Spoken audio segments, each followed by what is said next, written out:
It's time to say. You sing to start the show. No. Okay. Well, it's Tuesday night. It's a Victory Tuesday for you Green Bay Packers fans. And a bunch of fans weren't that happy. And Matt LaFleur got super whipped up and obsessed on the energy part in his post-game press conference. And I'm sure he was freaking out about that because by the time we got to his Monday press conference, people still asking about it. And they're like, maybe I overreacted on that and got a little stuck on that part. Did he? Yeah, Did he overreact though? he did. A No, little he bit. didn't. No, he Well, didn't. It's not that he No, did, he didn't. but he harped on it too much. Like guys weren't even asking about that anymore, and that's what he kept going back to was the energy of the team. Like Maybe it's because it's like the fourth game where he's been like, dudes, can we get fired up? Can we get behind our teammates? Can we go out there and freaking play like it's actually something that means something to you? like it's a game. Paycheck. It's their paycheck. Get out there and play like it means something. And maybe he's sick and tired of watching his team go out there and freaking lackadaisical, slacking off and whacking off. Yeah, I said it. Yeah. Whoa. And he's sick of it. And heads up, I got to just say something. I called Mom and Dad today. And I was invisible again. I was talking to Mom and Dad today, and they had brought up dang Taco Bell. They went and got Taco Bell again. And then I had to make Jesse go to Taco Bell right after I got off the phone with them. So thanks, Mom and Dad, for making me have to get Taco Bell. Nice. Yeah, I know this is a weird color because I mixed it with something by accident. Oh, now I did it. Going back to the score. Well, here you go, bro. Hey, Bruce is around. How you doing, Bruce? I'm sure Rick will be around. We'll see some of the other standard people. And I have to say this before we jump in too much Packer stuff. Now, last week we had a rough go on Tuesday. We had some problems. We had some technical problems. We had some other things. It was the forgotten show. But I will get around to it and try to release parts of it that were pretty good. But the thing is, I don't think there's anything as good about that show. Well, you like to argue about how to pronounce the word root, but that's a good part. Yeah, we should talk about that. That's fine. You were wrong and I'm right, and that's right. I like that. You're still wrong, and 90% of the people in the world are wrong when they say it, but that's fine. But the point is, sometimes you have a bad night. Sometimes you have a bad show. Sometimes you can't bring your A stuff to the game. And that's what the Packers had against the Jags. Now, we had that earlier in the week. The Packers had it on Sunday. Bruce liked that show. I don't believe it, Bruce. You're just trying to be nice. That's okay. You can be nice. We like that. That's all good. But one other thing I got thinking of, Ben, because we had some interesting things come up. You know, we got some people here that check us out pretty regularly. We appreciate that. Is it hundreds of thousands of people like we'd like? No, not yet, but that's fine. But we got some loyal people that hang out, provide some good insight to us, and also challenge us, send us good stuff, insightful comments, and actually watch all of our blathering and garbage that we put out there, which is really impressive. I can't believe people watch the whole thing half the time. And then we also found out that some high schooler or student of Browners in Eau Claire just discovered our show. So we have a responsibility. We're like Spider-Man, right? We have a responsibility.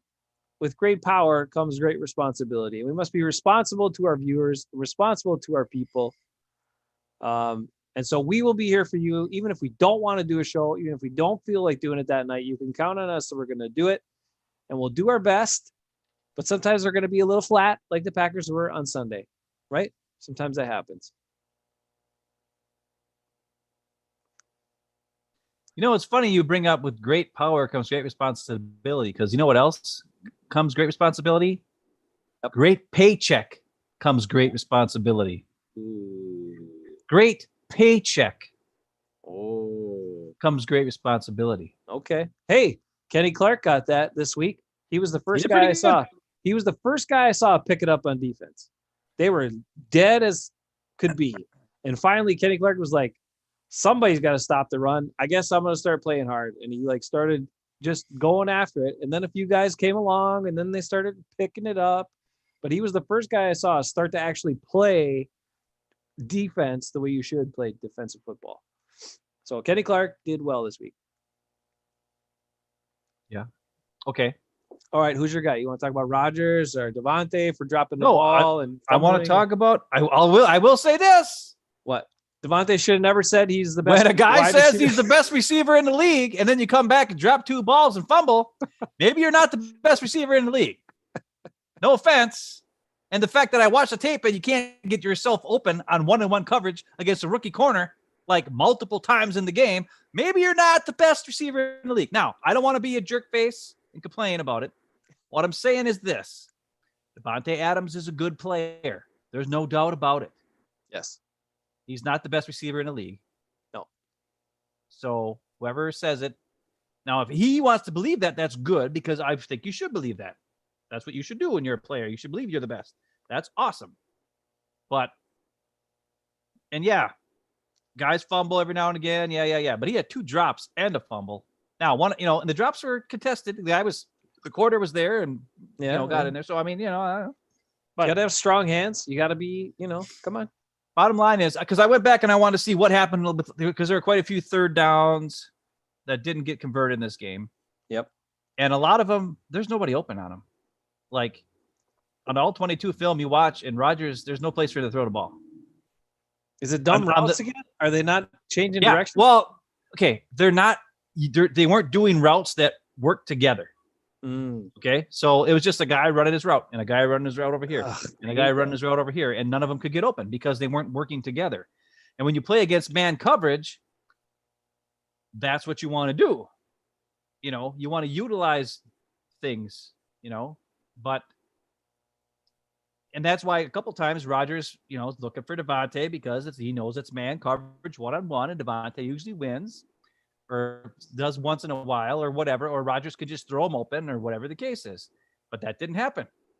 He couldn't throw him open because the defender was like way too good. And this is, a rookie guy or whatever, CJ Henderson or whatever his name. I can't remember what his name was, something like that. Yeah. Yeah, I remember his name. They played hard. They played out, and what did I say on Friday? Yep. I told everybody, don't believe the numbers. Yes, Jacksonville defense, they suck. They're 29th against this, and they're 28th against this, and they're 31st against this. No, they get screwed by the refs constantly. They got screwed by the refs against the Packers on Sunday. Again, a couple times. They play hard. They're not a great team. They're not. There's no doubt about that, especially on offense. They have great players, or they have good players at the skill positions, but their offensive line is a problem. Mm-hmm. And the rookie quarterback, he won't throw the ball unless he sees you're open because he doesn't want to throw a pick or make a mistake. So that's what happened for the Packers defense, how they got lucky. But as far as the Packers offense going against their defense is fast. Their defense doesn't mess around, and they play man-to-man, and they don't screw around, and they freaking go. There's multiple times in the run game where guys are in the slot, and they're covering a guy. And they're not even worried about the receiver, by the way. Mm. They're looking at Rodgers, and as soon as they see him hand the ball off, boom, they beeline. And you wonder why Aaron Jones had nowhere to go, and Jamal Williams had nowhere to go. First of all, okay, we should probably have some sort of semblance. Don't let me just go crazy, but I mean, all right. We should really pick points of things to talk about. I have video, I have some other things, but I don't want to take over the show with stuff. But like sometimes it's nice because I can show the video and then I can talk about it and then you can see it and then you can be like, oh yeah, and then they'll bring up more stuff that happened in the game that you remembered and then you can talk about it and that kind of stuff. But unless you want to have some sort of like pinpoint this and that and that and that and that, I only have one defensive video I made. Okay, and it's the last 4 plays that were really mattered. Mm-hmm. Just to just to show how they just, that's what the Packers want, right? You're in a passing situation. We have the guys for pass rush. Let's go, right? And they're excited and they're fired up. And Rashawn Gary was freaking the man. Rashawn Gary was good. And Kenny Clark on the first down made a great play. And those are things. And it's not like, you know what I want to see here, Ben. Yeah, I want to see. We'll go back to this. I was just getting a general overview, and then we'll get into some specifics. But I didn't. What I didn't like was that I saw how good Kiki was in some plays, and I want to see Kenny Clark and Kiki and Gary and one of the Smiths. I don't want it to be like Smiths. I don't even want Gary. Smiths. I want Kiki. Kiki was good. Kiki and Lancaster and Kenny Clark and Rashawn Gary. That's what I want on the D line. Dang. and then blitz somebody once in a while. Bruce, how much can we save if we get rid of both Smiths? Tell us, Bruce. Next year you'll save. Here, I have it written down. You want to see how much they'll save? I have it written down right here. How much will they save? You tell me. I'm just going to give a general thought. In general, it was very clear. Jacksonville was playing hard and fast on defense. They'll physical. Save they were attacking. $18 million if they cut both of them. Ooh, that's a lot of coin. You could sign it. But it's also going to be 18 millions of dead cap space. So their cap, instead of the cap, like let's say the cap was 180 million, it's now going to be, they can only work with 162 million because they cut 18 out of there. But they'd have an extra 18 million to work with to sign back, other guys or sign free agents or whatever the case is. Or not even worry about free agents, to be quite honest. Because I don't think they should even bother. Because, Bruce says P. Smith, 8 million, Z. Smith, 16 million. Hey! Well, Bernard says a win is a win. Bernard, you're right. And again, the more concerning part was that Jacksonville looked ready to go. And they played physical and fast, and they hit the Packers. Packers were getting hit. The running backs were getting hit. The Packers defense was not hitting anybody. They were tackling with their arms and trying to hug the guys or, maybe we'll bring you down. I mean, it was very clear difference in the way the defense's physicality was early on. And also I'd say, the Packers offensive line wasn't as physical as they need to be either. So wasn't as physical. I mean, they're never that physical. That's the point. We'll get into big boy football when we talk about that play. All right. That's the general thing. Jaguars looked ready to play. Inferior team. Packers didn't look ready to play. No fire. That's why LaFleur harped on the energy forever after the game.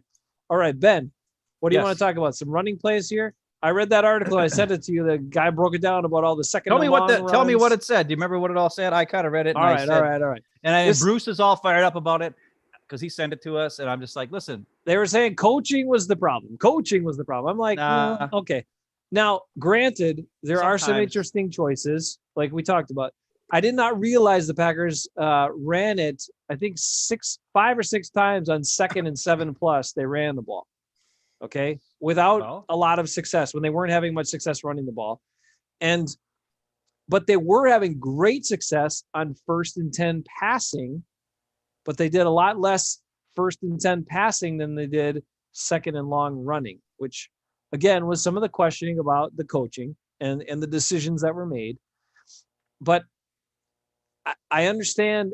Okay, I understand the Packers look at the box and they say, if there's 7 in the box, we got to run. If there's 8 in the box, but they don't. Pass. There's 8 in the box and they still run. Well, that's dumb. Yeah, it's dumb, and I don't get it. I'm watching the film and I'm like, why? Why does Aaron Jones have to run against the 8-man box when Jamal Williams is going against a 5-man box 2 plays later? Jamal Williams had some. Because that happened. Well blocked. By the way. Yeah. Because Jaguars didn't worry about Jamal Williams when he was back there. But when Aaron Jones is back there, they said, ooh, let's get in here and make sure he doesn't go nowhere. So think about that for a second. The other thing, you said something about they passed, they're so prolific or whatever, passing on 1st down. Okay. Is this just the overall stats? Like, what would the stats exactly say? Do you remember? Was it like they passed for, 0.2 or, whatever. They passed their average of 7 yards on 1st down in the passing game in this game on 1st down. Is that what there was? Because the MVS touchdown for freaking 80, 70 some yards, whatever, it was on 1st down. Nice. That's going to make your stats look pretty dang good. That's if you have one play that's 70 some yards in the brick. And you know why it worked? You should always do that on 1st down. Why did it work? Because Aaron Jones is in the backfield. He picked up the blitz. Jamal Williams is in the backfield. Yeah. They were both in the backfield. They weren't worried about they left MVS one-on-one. They worried about double teaming Devontae. Yeah. So, and I had that play. We can watch it. It's awesome. I didn't even put any freaking stuff on it because I was like, just watch. Because you want to watch it? Okay. Yeah. And I will say, it's you keep talking, but I'm just saying, like, if they did the average of things, it's like, okay, well, that kind of changes the average when a guy has a 70-some yard freaking pass play on 1st down and 10. That makes your passing stats on 1st down look pretty good because the rest of the 1st down pass plays suck. It wasn't about the average yards. It was about the efficiency, like the number of times they had positive plays on 1st and 10 passing. But anyway, I don't know. It's a lot of analytical numbers. I don't even dive that deep normally. I watch football. I trust my eyes. I also then look back at stats and I put the two together, because like obviously the offense was never in a great flow. There were some good plays, and when you looked, and Aaron Rodgers mentioned this like a couple weeks ago in one of his interviews, where he said, some games you play great and the stats don't really match up to the game you played. And some games you don't play as great, but the stats look better. And I think that was the case in this game. I think he played a good game, but his stats looked really, really good. His stats look great, like 325 yards, 10 incompletions with 2 drops by Devontae, and 2 touchdowns. He rushed for a touchdown. The thing is, he played, and he was the reason for the majority of their scoring. He had a hand in every single touchdown. So and they couldn't run the ball all day. They couldn't run the ball at all against this Jacksonville team. So even though they were 29th against the run or whatever the heck it was coming into the game, the Packers could not run against them. They could not block them. They could not get any push, and they did some dumb stuff. I would say it's not that they could not block them. It's that they would not block them. And I will show you some plays that are going to make you want to throw up, to be quite honest. The line's been so good. What's happened? Ugh.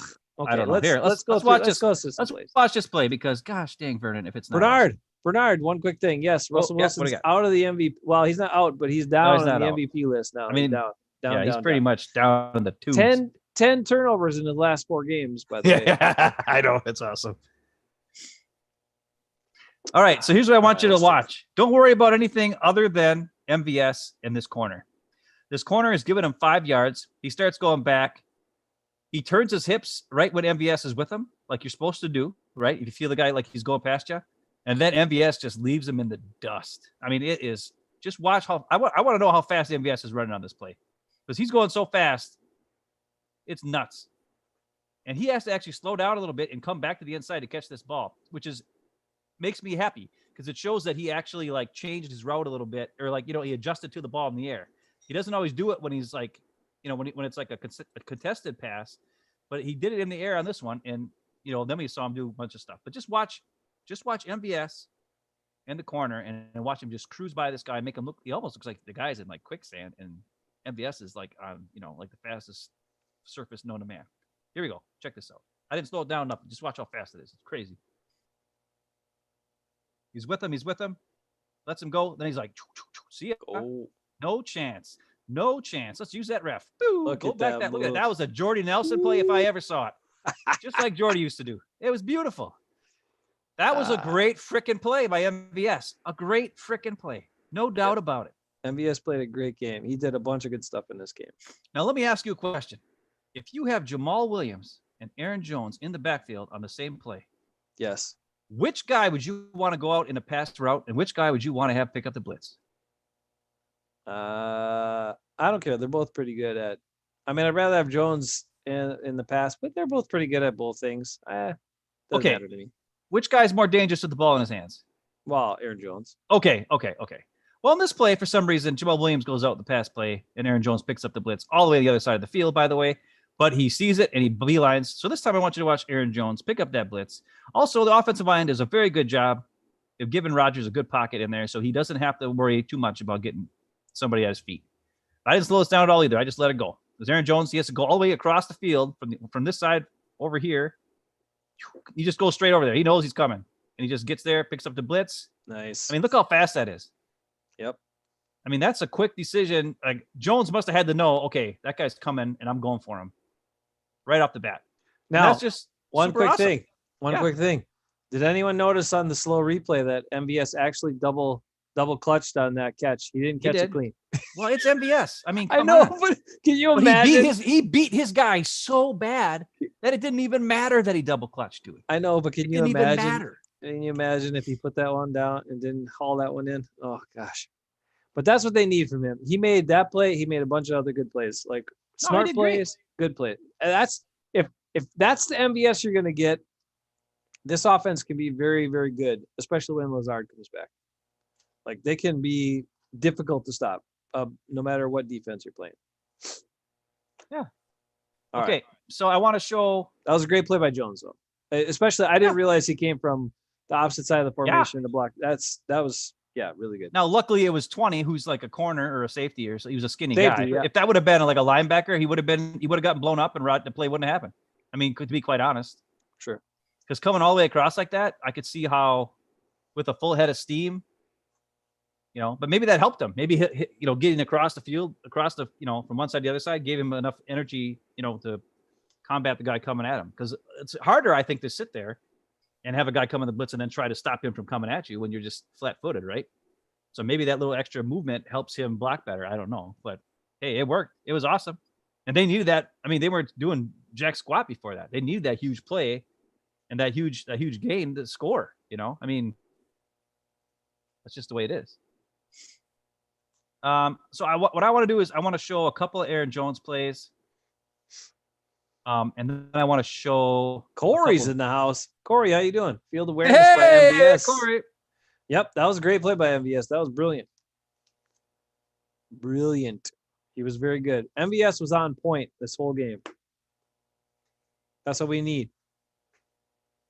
So what I want to do is I just want to show what Aaron Jones has to see compared to what other guys get to see. Yeah, Jones had not many opportunities in this game for success, I'll say. People were saying stuff, kind of talking smack about Aaron Jones, to be quite honest, that I'm not happy with. I don't want to hear anybody talking smack about my boy Aaron Jones. And I don't know who was doing it, but they need to stop it. All right, here you go. Check this out. All right, let's see it. Now, the reason why I want to show this play is because the Packers do a lot of movement, right? They pull guys, they move guys, cross formation. A lot of times it's a wide receiver or it's Tyler Ervin or whoever it is. And it's there to make the defense, adjust to the play or whatever the case is. And most of the time when they do that, they'll run a guy in motion. Like here, I've got the green arrow. That's MVS. He's going to go in motion this side. And then they'll run the play the opposite way of where the motion went, right? Mm-hmm. Mm-hmm. So it's either we give the ball to him over here, and then the running back will go this way. Well, on this play, for some dumb reason, they move MVS in motion and then give the ball to Aaron Jones, who's going this way with his blocker, who's Sternberger, right here in front of him on this side. And what happens is they're playing a zone. The reason why I have this guy circled in blue is because that is a starting corner. And over here is Big Dog and Jay Sternberger. So if you have a starting corner over on this side of the field with Big Dog and Jay Sternberger over here, that should tell Rodgers this is zone. Okay? That should tell him this play's not going to work before it even starts. Because what happens is MVS goes in motion. What him going in motion is supposed to do is pull this guy or this corner with him, right? And take him out of the play or whatever the case is. But it's really leading it right into the play. It's a dumb play. Mm. And he's a guy who makes a tackle. This guy is number 20, the same guy he picked up on the blitz earlier. This is a 1st and 10? Okay. I don't know what this is. Yeah, 1st and 10 after they just got a first down from Jamal Williams up the gut. All right. Okay. But watch, MVS goes in motion. The other guy doesn't go all the way. He actually stays there because if he would have been in with him, but he stays in his spot and then he goes and makes a tackle because he doesn't have him as his assignment because it's zone. If that would have been his assignment, he would have went all the way across the field. Right. And done it, right? Okay, now here's the part. Hang on. I think this condensed formation too, that was all the Packers offense is all right there. Like right there. Yeah, it's dumb. And then doesn't give Aaron Jones a lot of room to work. Let's take a what do we got here? 1, 2, 3, 4, 5, 6, 7, 8. And there's a corner right on the outside. 8 guys in the box. 9. There's a corner here doing nothing. And there's a cornerback over on this side with nobody to block him because guess what? MVS is I guess Devontae's over there. Yeah. But I mean, where are they going to run this? They've got 4 blockers, and look at where they're going. For some reason, they do a pull here, down block with Lindsley and right. Lindsey's going to come around, and Lucas Patrick's coming around. Yeah, he's pulling. Yeah. Okay, and he does a good job. But but when you're going to watch here, is you want to watch up through the middle, and I guess maybe I did hit. I thought I did some kind of video on this, but. Jenkins. Okay, pause it there once. Okay, so Jenkins is covering the inside guy. Lindsley blocked down. Turner hit the outside backer.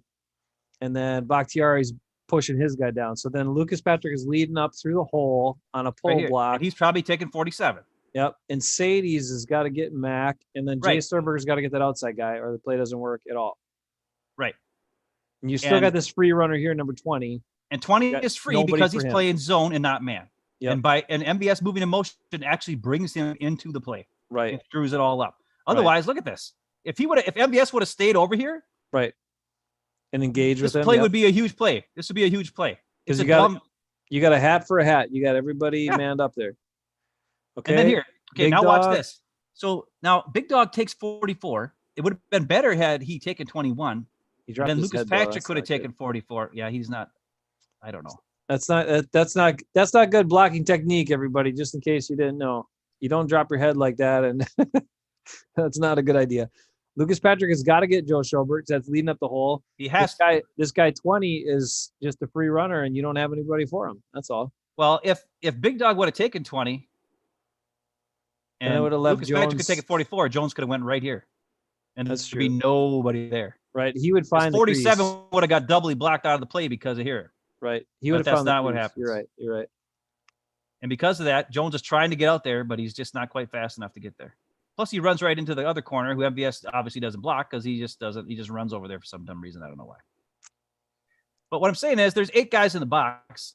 Yep. And then MVS's motion actually brought that 8th guy in the box. Otherwise, he would have stayed there. And if he would have stayed to the outside, that would have been a huge play. I mean, it would have been an awesome play. Right. And that's just one of those things where you're like, okay, well, what are we doing? And that is a LaFleur problem. That is something that, you're like, okay, why are we doing this, LaFleur? Like, what's the deal? Why are we?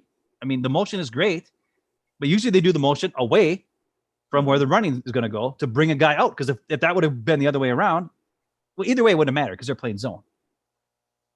And that's why it just didn't work. But what might have worked there really well is a little play action pass on that one, but that's okay. Oh, yeah. Well, especially with all those guys in the box, of course. Right.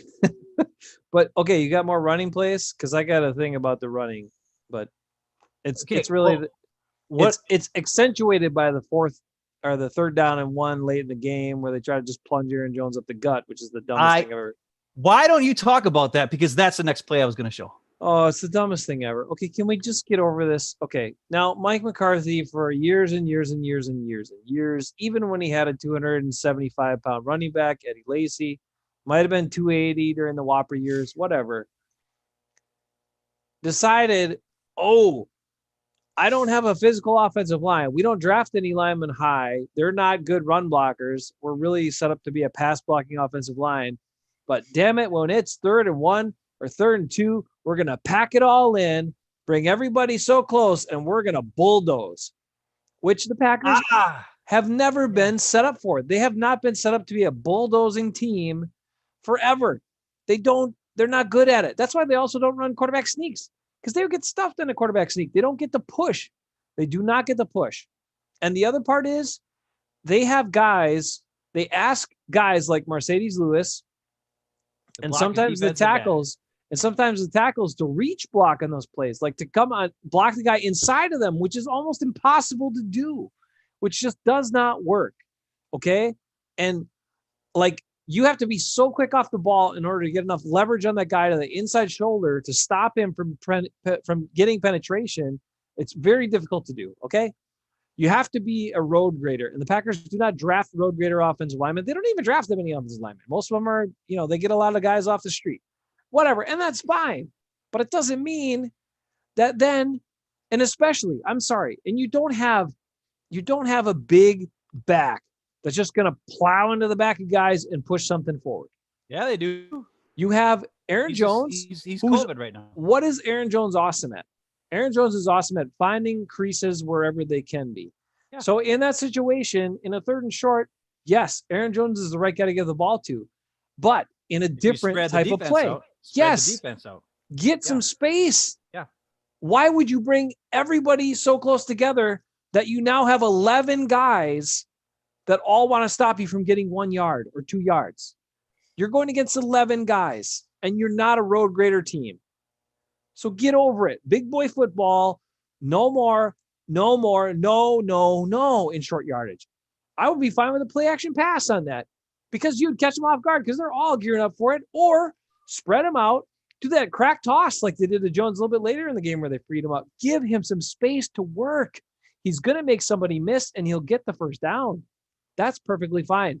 The only way that play works for this team, the only way that a plow ahead play works on 3rd and short or 4th and short for this team is if you have a guy that's going to jump over the top. And Aaron Jones doesn't jump over the top. That's the only way that play works. I know, but there's running backs like that'll jump over the top or stuff like that, right? Then that can work because usually you can find a spot, you avoid the linebacker, and you jump, you get enough momentum going. Even if they hit you, you don't get stopped. But this team, no, dumbest. Please don't do it again. Okay, go on. Okay, now. Sorry. Another thing I saw on Facebook yesterday or whatever it was, crazy. People complaining about, well, why wasn't Jamal Williams the back running on that 3rd and 1? Flabbity floop flop, and blah, blah, blah, blah, blah. And I said, it wouldn't matter if it was Jamal Williams, Aaron Jones, Eddie Lacy, Dorsey Levens, Amon Green. It wouldn't have mattered because the offensive line, they don't block. They just don't get off the ball. They stand there like ding-dongs. Now, the reason what I did here is this is not the play they called. This is the play I would have called, which they didn't. This is the play the Vikings would have called, which they didn't. You bring Tunyon in motion. He comes across right when he gets about here. Or actually, no, right when he gets past you. Then you hike the sucker. You got a double team block on this defensive end. You got a double team block on this defensive end. You got a double team block on this defensive lineman, right? You got Sternberger over here, seals the edge here. And then as Tunyon's in motion, he stops right here.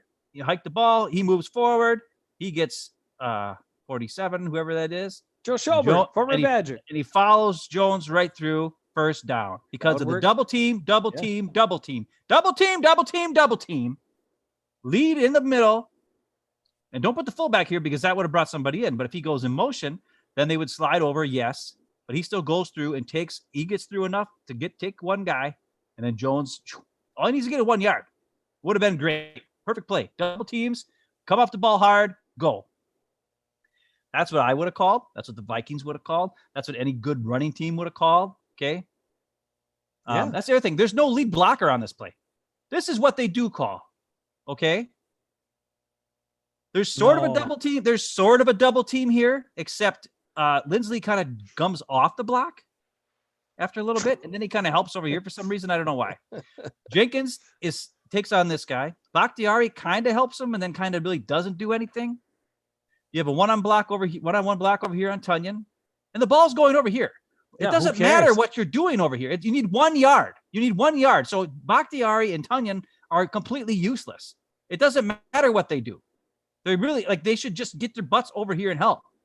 Then you got Big Dog, who's supposed to come from here to here on a 1 yard run. He's supposed to go from this spot to this spot and block this guy.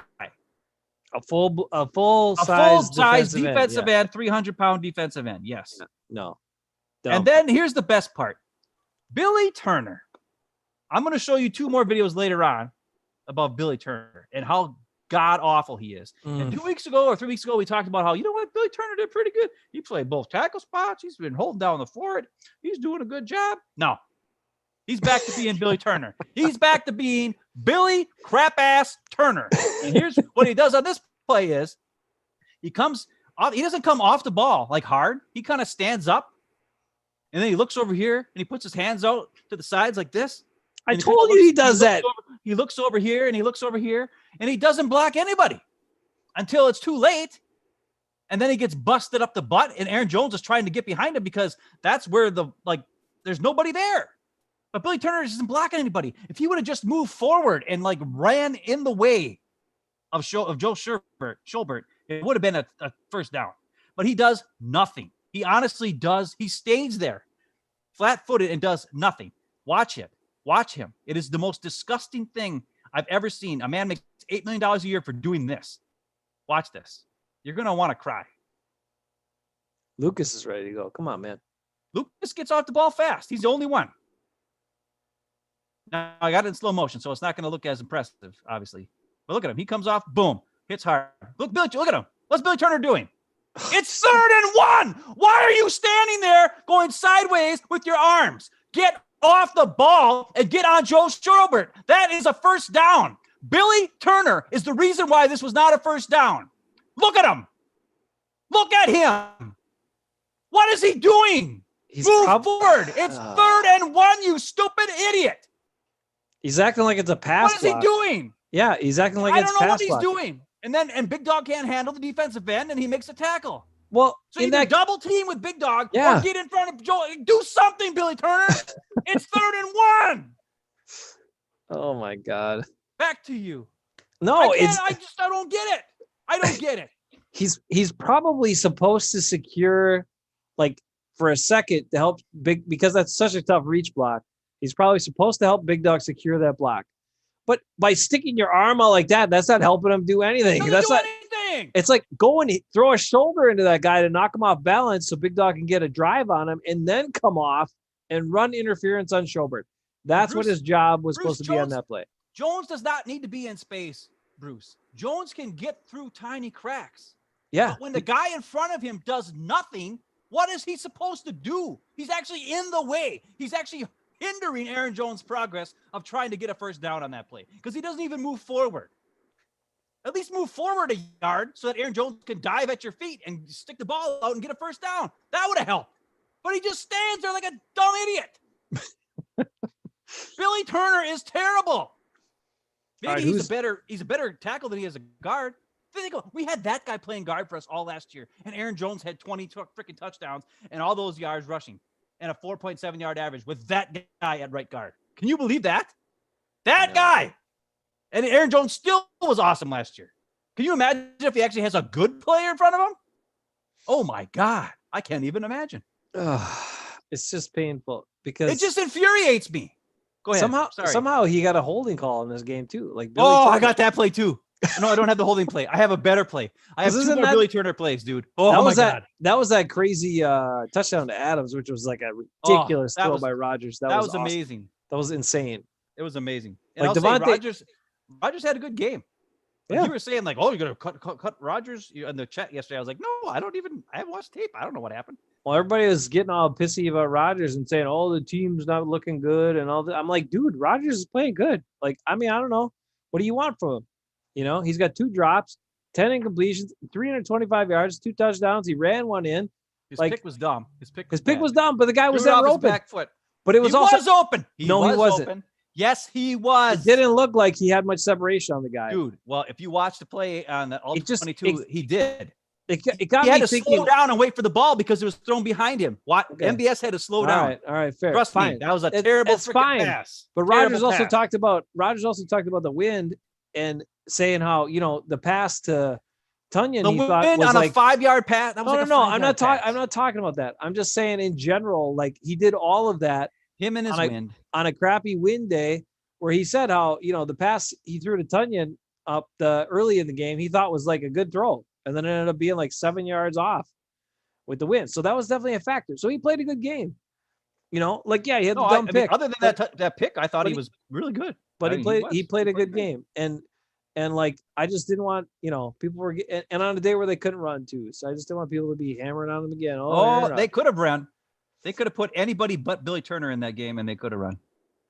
I hope so. I'm just going to tell you that right now. Are you saying if they do, would you rather see? Yes. Whatever you say. If it's Billy Turner not in the game, I would say yes. Would you rather see Jenkins out at tackle and give me Runyon Bunyan in there? Oh, yeah. 100%. Is that their best offensive line? Lindsley, Probably. Runyon and Patrick at the guards, and Jenkins and Bakhtiari at the tackles. Probably. Because we saw Rick Wagner, and he wasn't looking good either. He was fine at right tackle, just sucked at left tackle. He was terrible at left tackle. He's also very passive. Like he's not a.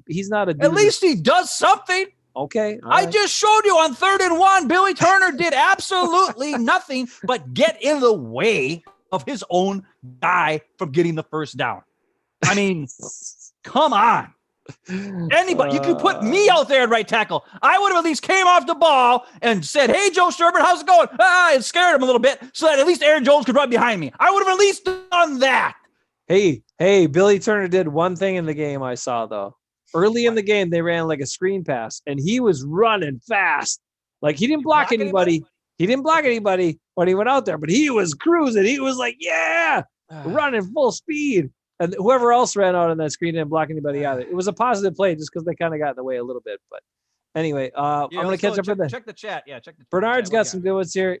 Bernard, we're going to talk about the Colts game on Friday, okay? But don't be look. If they lose to old man Philip Rivers again, I'm going to blow my top. I'll blow my top. So that's not happening. Well, yeah, but this team's a lot better than last year's old man Rivers team. Well, I don't care. Philip Rivers and his floaty balls, I don't want them anymore. They've got to pick some off. They got to get some picks next week. All right. Lazard's supposed to be back. Taco Bell.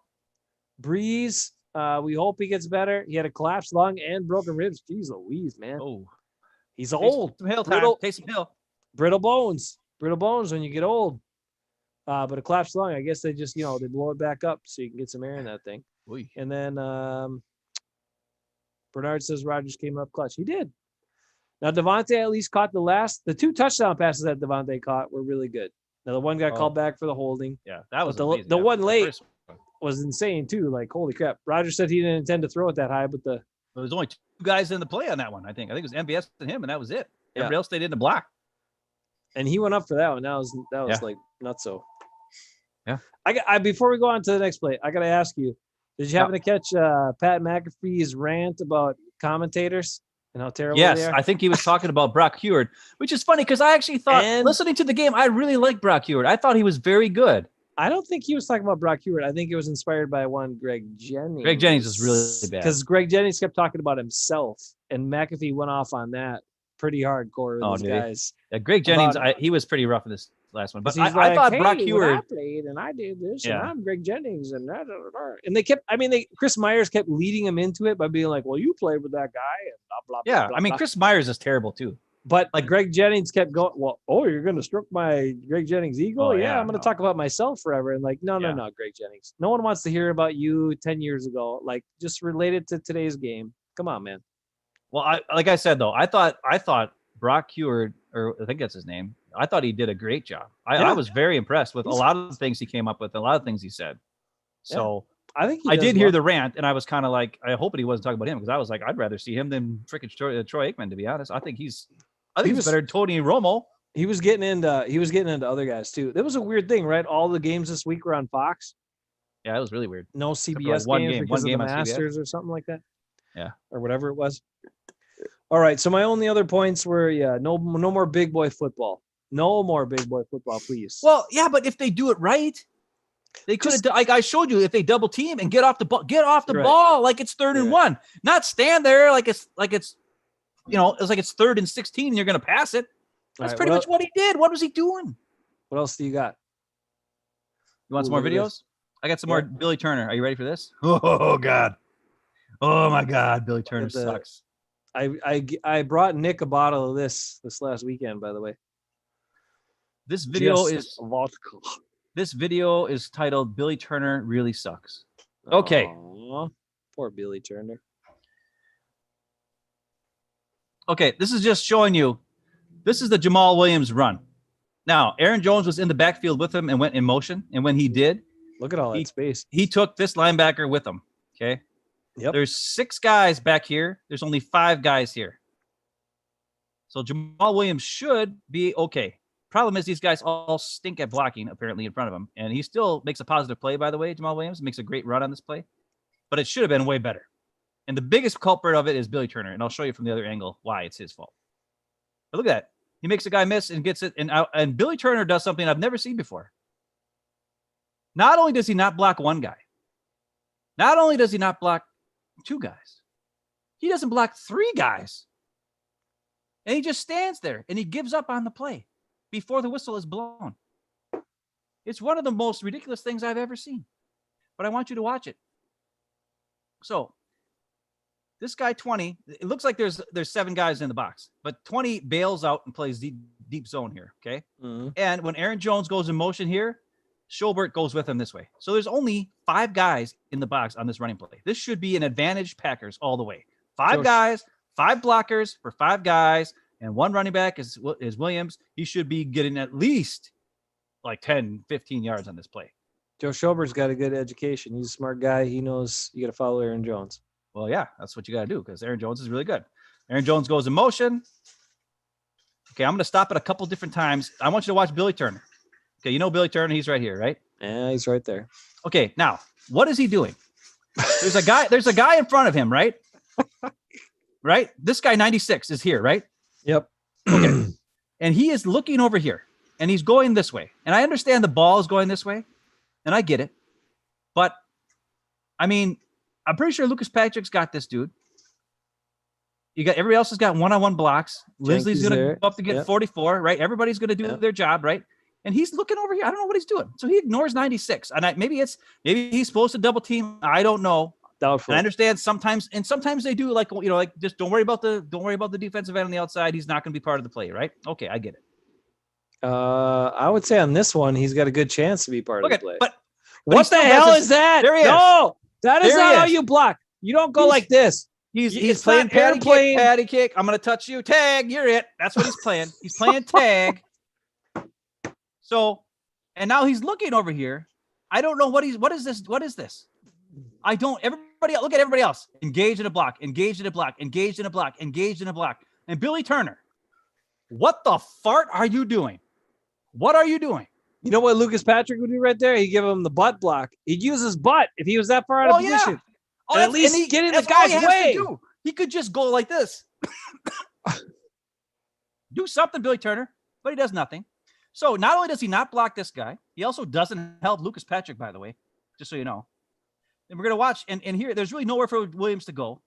I mean, he could kind of maybe sneak in here or maybe go to the outside and go to this side. So he's like, okay, this is not working. I'm going to try to come to the backside. Now, had Billy Turner actually gotten away with this guy, there would be a backside. But here's the funniest part. He's the guy that makes the He's got him dead to rights. He's got him dead to rights. And Williams makes that 96 still miss, even though Billy Turner didn't block him. And now what is Billy Turner doing? He turns around and he looks for somebody else to block. Like, where is this guy? Remember how he said Zadarius Smith would have a 1 awareness in Madden?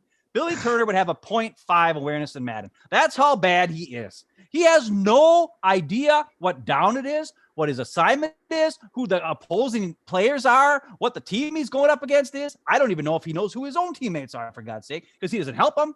He doesn't do anything. He's just what is he doing? I don't know. And somehow Jamal Williams makes 96 miss, cuts back around. And then there's another guy Billy Turner could block who comes in out of nowhere, right? And he gives up on the play, even though he doesn't hear the whistle. And I'm going to show you that now, too. Look at that. Jamal Williams is scooping and juping. Look at all the other guys. They've basically pushed. They've sealed this guys. Look at there's nobody here. Nobody. All you got to do, Billy Turner, is get in front of this guy. That's all you got to do. And I want you to watch his posture and watch what he does. He thinks there's no way Williams is going to come back to my way, so I'm not even going to bother to try to block this guy. Does he put his hand up? There. Tag, you're it. Whoa. Tag, you're it. Billy Turner, tag. Billy Turner, tag. This could have been a 15-yard, 20-yard. If it was Aaron Jones, it would have been a touchdown. I'm just going to tell you right now. Yeah, because all he'd have is the they safety had 5 here, on 5. To deal with. They had 5 on 5. Billy Turner chose to not block 2 guys. No, he chose to not block 3 guys. And guess who makes the tackle? Guess who makes the tackle on this play? Take a guess. And look at Billy Turner. What is he doing? Come on. He olays him. He olays him. That guy makes $8 million a year. That guy who doesn't even block, doesn't do anything. That guy. And I don't want to hear any more about LaFleur's play calling. I don't want to hear any more about Aaron Jones. The running game stinks. I don't want. No. Everybody else on that play. Look at that. There's one guy who doesn't do his job ever on running plays. His name is Billy frickin' Turner, and he needs to go. He needs to be on the bench. And I don't know how these coaches can watch this film and honestly keep putting him out there. This is ridiculous. He did nothing on this play, and I am just about had it. As a Packer fan, I don't want to see this anymore. I don't want to see it anymore. And I'm not even done. I got another play to show you. Okay. So you talk about this one, and I'm going to get the other one ready. Go ahead. I just have to ask. This question. Now, the team reviews film. The coaches look at all this film. The team reviews film. And whether they do it as a whole offense or they're doing it as the O-line, Like, how does that guy sit through the film session and not say, you know what, I like somebody else needs to be in there? I mean, have a little self pride to be like, I'll be a backup. I know what at least what I'm supposed to do on plays. I might not do it some of the time, but at least I can back up multiple positions and at least add some value. And you're paying me lots of money, but like put somebody else in here who does the job. I mean, or how does he get through that? Like you said, the coaches. How do the coaches watch I don't that get it. and not be like, okay? I don't get it. I mean, and did you see LaFleur's press conference from Monday? Because he said in his press conference, he's like, listen, we have guys just not doing their assignments. That's what he said. And he was upset. And I think he's finally getting sick. I think he's finally getting to his point where he's like, okay, like, dude, do your freaking job. I mean, come on. Because people were asking him about the running game and all this kind of stuff. And he was like, guys aren't doing their assignments. It doesn't, I mean, I can call the greatest game of all time. And if Billy Turner does that on the play, it doesn't matter. Yeah. Everybody has to do their job. I mean, and these are just the worst examples, but pretty much every play he doesn't do what he's supposed to. Like, he just kind of is like, hey, what's up? We've seen we've seen a season and a half of this. Like, we didn't hammer on Billy Turner last year a bunch because he was doing that once in a while. That's the kind of stuff he did all the time. He blocked for like 1 second, and in pass blocking, he would like chuck a guy once and then let him go. And that was time and time again. We saw that type of stuff. And I'm telling you, like, yeah, we hoped for better. We were like, well, we got so many injuries. He's back now. He's got to be playing. So hopefully he's going to be better. And he kind of was okay in a couple of games for the most part, but we didn't actually examine him probably as closely as we could have. But he did okay in some plays. But like, that is inexcusable. For a football player, an offensive lineman on a running play to play like that on either of those makes zero sense, especially when you need to be aggressive run blocking. So it either says, it more leads you to, he doesn't know what he's doing. Right? Because he does nothing. You would think he'd at least try to get in the way of somebody. Because that's even effective. And like on that last play, that would have been effective. Just get in the way. Even at the end there, the whistle didn't blow. I mean, if you see Shorbert, you missed your first two blocks. Oh man, go get a block on somebody. Can you do something? Can you at least get in the way? That's rough. Now it's funny how you mentioned Billy Turner's pass blocking because I got the last play. This video is titled "Billy Turner Doubly Sucks." Oh. That's how good this. Okay, last one was called Billy Turner Really Sucks. The first one I showed was Billy Turner Sucks. Okay, so it went from Billy Turner Sucks to Billy Turner Really Sucks to Billy Turner Doubly Sucks. Because he doesn't just suck so bad one time as far as like his first job he does. He actually sucks so bad that they call a penalty on him for something he didn't even do. But because he did something, because he was so bad in the first part of the play, it caused the penalty to be on him for being stupid and sucky. So it's doubly suck. But first of all, I want to show this, and I know you're going to get mad. This is the only play I could find, not that I looked that hard, where Rodgers maybe missed the guy. And it wouldn't matter because it was called the penalty on Billy Turner anyways. But it's one of those things where he was looking at Devontae, who's in the middle here, and Devontae's got this streak route, and he doesn't even turn around. It's 3rd and 2, by the way. It's 3rd and 2. Why on 3rd and 2 is he looking at Devontae on a streak route? I don't know. But you got Devontae going a streak. You got MVS doing a streak and then kind of coming back.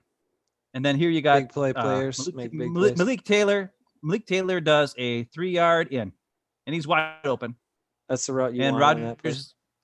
Rodgers just doesn't look at him, or just does. I don't know what he's doing. But like I said, it wouldn't have mattered because it would have been called back because of Billy Turner. But anyways, so I want you to look at that first, and then we'll look at Billy Turner on the second view. It's right there. Oh yeah, he's open. It's that simple. It's that simple. Is this Malik Taylor or throw the ball? Malik Turner? I forget which one is this one. Malik Taylor. Malik Turner didn't make the team. That's right. So it's right here. Boom. Boom. Yep. 1, 2, 3. Throw the ball, Aaron Rodgers. Or you get thrown out to Williams over there. It's 3rd and 2. I know, but it's 3rd and 2. There's nobody on him. Yeah. 3rd and 2. Like, what are you looking at, Rodgers? I don't know what you're doing. It ain't like Devontae is running a streak.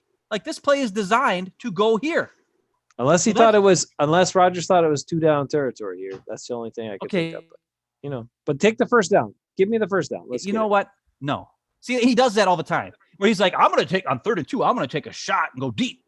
He does that sometimes, and I know, and it's all flashy and it's amazing. And we got a big touchdown. But you know what? Sometimes you just want to keep the drive going, especially in a close game where you guys need the points. Come on.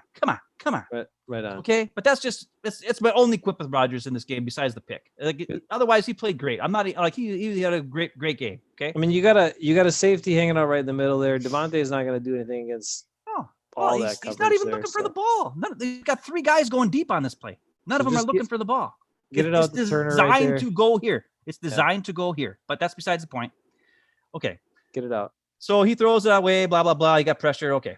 So let's find out what happened on it. Why did Billy Turner doubly suck on this play? Okay, well, here we go. This is just beautiful. I just circled him. You just got to watch Billy Turner. I'll pause it a couple times to show you how bad it is. But let's just watch Billy Turner. So he's supposed to block the guy in front of him, or this defensive end right on the outside of him. Okay, right? He's got good position, but his hands are down. Let's take a look here. You got hands to the side, ready? Hands are up, ready to go. Bakhtiari's got his hands bent and ready to go. Billy Turner's are down. They're just playing behind him. His elbows are back. Look at Bakhtiari. His elbows are straight down and his hands are ready to pop. Billy Turner's arms are back and behind him.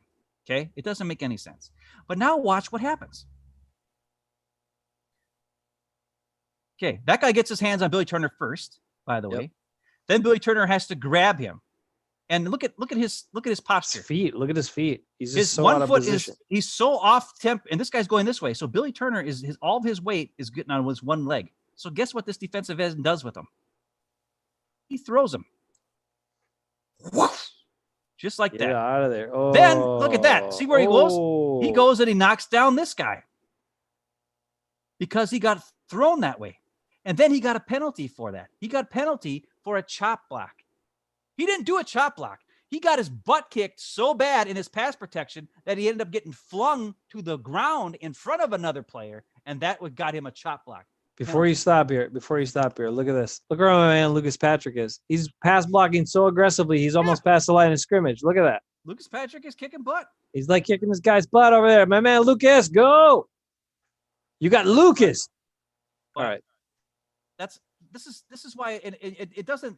Maybe people don't understand how dumb that is or how bad that is. You see the flag right there just came in. Not only did he suck terribly at pass protection, get off balance, not have his hands in the right position. He got flung to the ground in front of another player, and then a penalty was called on him. So even if a good play would have happened somehow on this miraculous play, if Rodgers could have made it happen, get away and throw it and do something crazy, the play would have been called back anyway. Just like later on when he got called for the whatever block or whatever it was. He got called for holding, which he never holds because he never blocks, gets his hands on people too much. So it's weird that he got hold for holding. So what did I just spend? Half an hour? Good half an hour? 45 minutes. This is the trash Billy Turner show. I've just had enough. I mean, it's one thing when, like last year when we were talking about him, we just watched the game. And then we would just watch the highlights of the game. And we'd be like, man, Billy Turner sucks. And you really don't know what's going on. Now that I have Game Pass and I can watch all these different plays and I can be like, holy crap, this guy is god awful. He is the worst. I thought Jimmy Graham was a bad signing because he sucks so bad and dropped passes all the time. But that would just like stop the drive or whatever. Billy Turner could honestly get somebody hurt because he doesn't block anybody. And somebody could be Rodgers could get killed or Aaron Jones could get creamed by somebody because he thought he was going to get Billy Turner's going to block his guy and he doesn't. It's really sad, like beyond sad. Yuck. So what do you say? Will they do something? It makes me. Will the floor do something? It makes me want to vomit. I'm gonna tell you this: if James Campen was still the coach, that guy wouldn't be playing. That's all I can say. How does he still play? It's inexcusable. I don't care who you have there. It doesn't matter.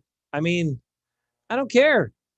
Alex Light is better than that. Like anybody is better than that. I mean, here's the only thing I can think of is I've told you this before, and I told everybody this before.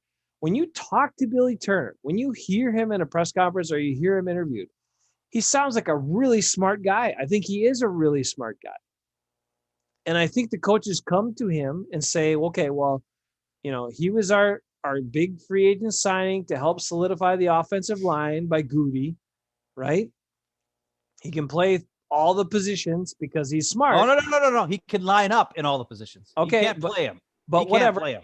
But I'm saying, like, he's supposed to be the super versatile guy and blah, blah, blah, and started at every position in the offensive line in his NFL career.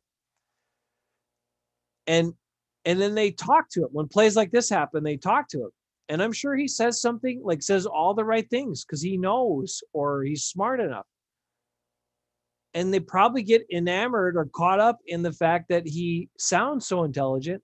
And they're like, okay, he'll get it right next time. But then you watch his play and you see he doesn't get it right because he still does the same stuff.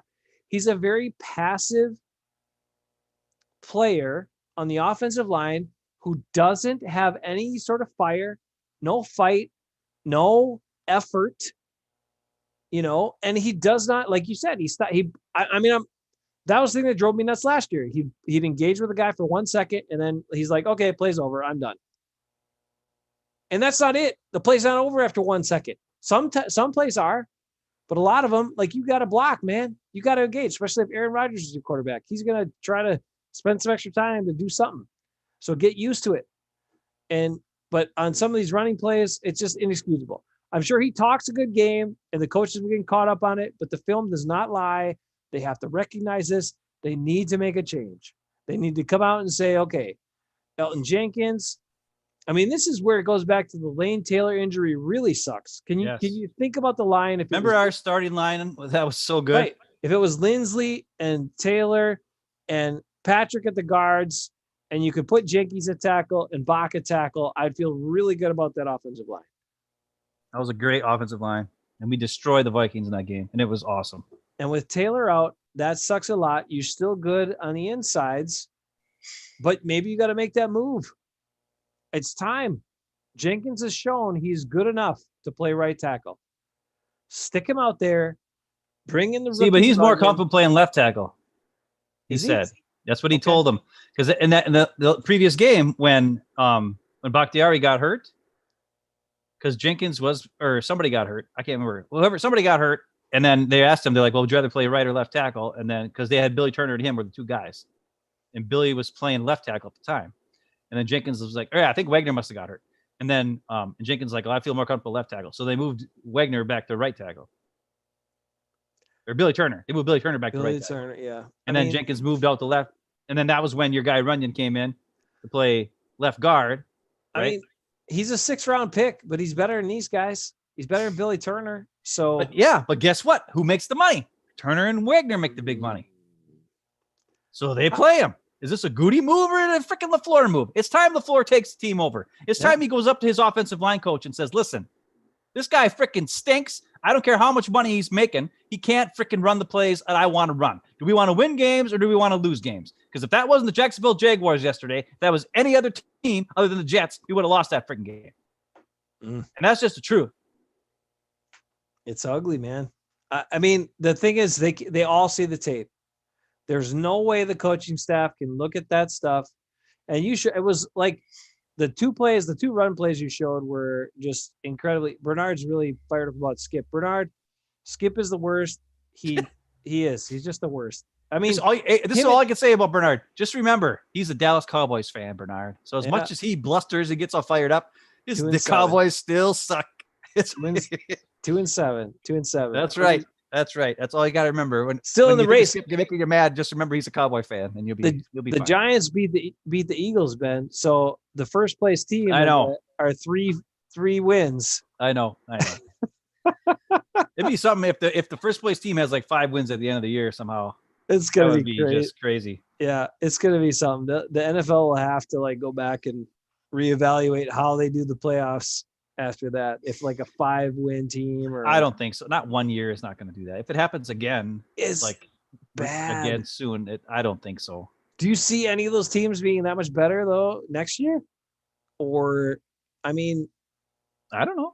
The NFC East is atrocious. It's just bad. It's so bad. I mean, the Cowboys, before Dak got hurt, they could put up points, but they couldn't stop anybody. Like I told you, they had the highest points against in the whole league. But all right, anyway, that's a side note. Anyway, Bernard, the thing is, Skip and Cowherd are the worst. Do yourself a favor, just stop listening to him. Unless you want to get fired up and get the blood pumping, go ahead and listen to him. That's cool. That's fine. But just I don't know. realize that they're just crazy. They're just idiots that are saying stuff to try to get people riled up so they can make money, and that's it. It's the whole point. Anyway, All right, I got a video to break down for you here. The one, whenever you're ready. This Billy Turner thing is just it's pretty bad. Like the two running plays you showed in particular are just evidence that everybody else can kind of do what they're supposed to do. Sorry. And one guy sucks and it screws up the whole play. So, I mean, you can replace that guy. Yeah. You got other guys. Yeah. All right. I got a video to show you. Okay. And what I want to show you is, I think I'm not totally 100% sure, but during the press conference with Matt LaFleur on Monday, a lot of players were brought up. He was asked about certain individual players. And he was always like, yeah, well, he played good. And, oh, yeah, it was good to see him back out there. And, oh, yeah, this is going on. And then Jason Wilde asked about Aaron Jones. He's like, well, getting Aaron Jones back, does that matter? Or is it kind of nice to have Aaron Jones back? Blah, this is total violation of copyright, dude. We're going to get blasted on this. All right, go for it. I don't care. All right. And I want you to listen to LaFleur and watch his animation and watch how he talks about Aaron Jones. I think he finally gets it. I think he finally gets that Aaron Jones needs to be out there all the damn time. But I don't know. Maybe I'm wrong, but we'll see. Let's see. We'll see if they shows up in the game or not. But come on, play already. You got the audio turned on? Yeah. Do you hear it? Let's see. Oh, I hear him a little bit.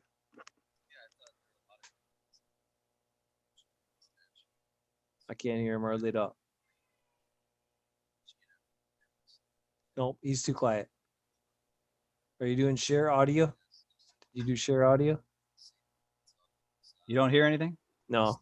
You have to do share audio on that. There's like a feature within Zoom. You got to share your audio when you do your share, like click sound or computer sound or something.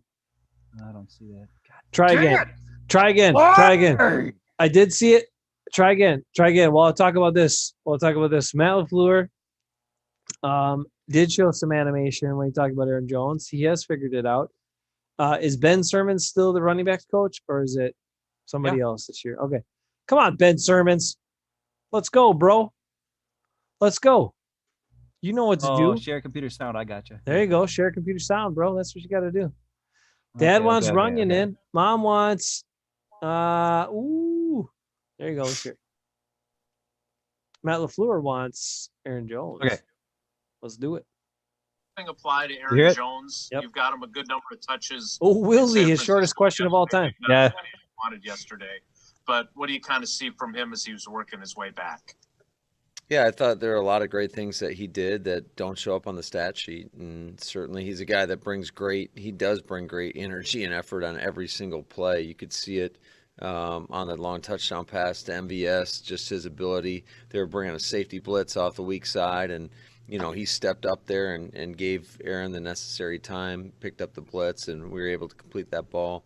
You could see it on, even though this was a negative play, on the fumble that we had, just how tenacious and the effort that he showed and going to try to dive for the football, getting up off the ground, chasing, down the defender. And, he is relentless, and he is a team guy. And certainly we've got to do a better job. There are a few runs in that game where we just didn't even get them going, that weren't blocked up very well. Certainly there were some things Billy Turner. We got to make better adjustments as a coaching staff and Billy Turner put our players in a better position. But there was just too many instances where we couldn't even get them going. And then we finally did. I think we ran a crack toss, on that touchdown drive that sprung them for a nice run. But that's what we got to do. We got to make sure that continually giving him opportunities to make plays, in the open field. There was another one. He caught a check down on a check wide on our sidelines, and should have been tackled for about a 3-yard loss, and he's able to make the defender miss and get 5-6 yard gain. So he contributed in so many ways, and some of those, unfortunately don't show up on the stat sheet. Okay, now every other time somebody asked him about a player, it was a good 30-second blurb, and then he was done on the next thing. Yeah, you couldn't. Well, they asked him about a certain play. He went on and on and on and on and on and on and on and on and on. I think he finally maybe gets it. I don't know. I want to see it in the game. But he just mentioned 4 or 5 plays that he hustled. He did things. Like I said it in the last year at the end in the NFC Championship game. I've said this a million times. Aaron Jones is the only guy who showed up for that game. And when he was on talk shows in Super Bowl week, and he was on one of the talk shows, and they were like, hey, we just talked to Darius Smith, and he said he wasn't up for the game. You guys just weren't up for the game. And Aaron Jones' first answer was, well, I was ready for that game. I was up for that game. Aaron Jones is always ready to go. He's always pumped up for his teammates. He's always pumped up, no matter who it is making plays, even if it's another running back. He don't care. As long as the team is doing good stuff, and he works his butt off. And for somebody to be talking smack about him and saying that he doesn't need to be out there on 3rd and 1 and all this other crap, no. He needs somebody else to do even part of their job, and he would have got that first down. And I think LaFleur is starting to see it. He's starting to figure it out. That this is the guy. This is the guy. If you want to make it to the freaking promised land, yeah, Aaron Rodgers, yes. But Aaron Jones is the other guy. You need to use him and get him in the freaking game. So what do you think? I mean, that was he went on for 2 minutes. That was a 2-minute clip. Yeah, and you could, I was reading between the lines for you there and commenting, but you could tell he's talking about Billy Turner. Guy's not blocking him up well. Guy's not doing their job. Guy's not but as far as what you're talking about, him figuring out that Aaron Jones needs to be, like, I think, okay, with as much tape and time and all this stuff that these coaches spend, like looking at this stuff and thinking about this stuff, I would have to assume that Matt LaFleur understood that Aaron Jones needed to be out there all the time or as much as possible other times already. But I think he's always so concerned about like overusing him or making sure he's not going to get injured or making sure they have him for the stretch runs. He always says that stuff, whatever. I think he's also now realizing, like you've been talking about for weeks, that you can use Jones in other ways. You don't have to always give him the ball and have him get hit all the time. Like you showed a couple of plays there where you send him out to the flat or you put him in motion and 2 or 3 guys go with him and it draws and opens things up that if Billy Turner just gets his block, it's a huge play. So you can use him without overusing him, or you can use him a lot without giving him a big punishment. Now, I will say in this game, he took a lot more big hits than I see him normally take because the Jags were hitting. Like Jack, Schobert, a bunch of those safeties. Those guys were coming up and hitting. You don't see that stuff from the Packers defense. Well, it's really easy to hit when you don't get blocked and you get a clean shot at it. I understand, but those guys were playing physical and fast. Like they weren't waiting to see what the guy did. They were like, no, like go get him. I know. Well, it's not like watch the Packer defense. We all know that. Right. So, but he took a lot more shots. So again, we're, okay, fine. You got to be cognizant of that, but you can use them in other ways. And that benefits your offense. Same thing when they said as Devontae came back and was hobbled, they're like, well, it can still open things up for other guys, and that's fine. So you use him that way sometimes where he's a decoy or he's a guy to open something up for somebody else. Well, that run by Jamal Williams should have been a huge play because Aaron Jones took Schobert out of there, and it was, but Billy Turner sucked. So Billy Turner didn't just hurt Aaron Jones in this play. He hurt in his play in that game. He hurt Jamal Williams. He hurt Aaron Rodgers because he couldn't freaking be in the pocket long enough to throw the ball. I mean, Billy Turner stinks. But I'm talking about Aaron Jones. I want to talk about Aaron Jones. Okay, Aaron Jones is he's got to be signed. He's got to be. Here's the thing: Bakhtiari just got signed. Bakhtiari, now tell me about this. Bakhtiari is the highest paid offensive lineman in the history of the NFL. David Bakhtiari. Did you listen to him? His press conference after that? I did. It meant more to him to be the highest paid player than to actually help his team win. How do you feel about that? How do you in the chat feel about that? Bakhtiari is now my least favorite Packer, right next to Aaron Rodgers. So it was. That's right. I said it. And I'm going to show you why in a second. David Bakhtiari. I'm going to show you why in a second. David Bakhtiari said it was really important. Like when they were asking about the contract meant and what all this Yeah. meant, he made a big point saying it was so important to him to be the highest paid guy, even if it was only for a little bit of time. That to me, why is that your motivation? I don't know. I don't know Why is that? You're making millions and millions of dollars. You can be one of the highest paid guys. That's fine. You're good. Are you the best left tackle in the game? I don't think so. Does anybody in the chat think David Bakhtiari is the best left tackle in the game? They call him the best pass blocking left tackle sometimes. But Mo even calls then, him the best at holding in the NFL, and he may be that. He may be the best at holding in the NFL. But he is very good at pass blocker. But he's not that great of a run blocker. No. Matter of fact, I've shown you plays this year where he just played out, he just chooses not to block guys that would help. So, I mean, he is not worth being the highest paid left tackle in the game or offensive lineman in the game or anything. He's very good. But he is good. He should Don't get me wrong. Right. and especially considering the alternatives. The Packers have struggled since the Tauscher Clifton tandem. They have struggled to find good tackles for sure. And probably for many years before that I can't even think about right now. But I mean, come on, and they can't even sign guys. Billy Turner. So they draft guys, Derek Sherrod, Bulaga. It makes Bulaga look good. And Bulaga was not good. Bulaga was serviceable. But Sherrod, Bulaga, these other guys that aren't. I have to apologize to Bulaga. I said in a previous episode that Billy Turner might actually be just as good as Bulaga. Nope. I was wrong. I'm sorry, Bulaga. You are better than Billy Turner. You are better. You at least got in the way. For those 10 games that we can count on you for, you were better at least. But I apologize, Brian Bulaga. Oh my God. But I mean, especially since they've struggled so much trying to find tackles that are good. Bakhtiari is a good player, no doubt. But is he deserve that? No. Well, here's the other thing. They asked Aaron Rodgers after the game what he thought about Bakhtiari's big payday. And he got a big smile on his face. Yeah. And he was so excited for his best. He's like, hey, I think he's my best buddy. I mean, at my end, I think he's my best buddy or a best buddy. I don't know if he thinks I'm his best buddy, but I think he's my best buddy. And we're best buddies and we're pals. And I'm so excited. And then later on in his press conference, they asked him about Devontae coming back after the injury. And he was like, go on and on and on and on and on about Devontae's injury. And oh my God, Devontae. Well, he had a couple drops and he fumbled but he came back. I mean, I'm not going to talk about what he was dealing with, but when they said 17 wants to come back in the game, well, I was like, well, let's get him in the game. And oh my God, Devontae is so dang good. And oh my God, even though he had 2 drops and a fumble, but he's so really good. He's so good. He's so good. He's so good. He's so good. He's so good. He's the best wide receiver in the game. He said it last week. Okay. And then earlier than that, though, right after the Bakhtiari question, they asked him this question. They asked him another question. They asked him a question that makes me not like Aaron Rodgers even more. Okay. So here it is. Let's take a listen to Aaron Rodgers. We're going to break down this video. That's a terrible still. What's wrong with you? That's just mean right there. That's mean. Okay, well, here it is.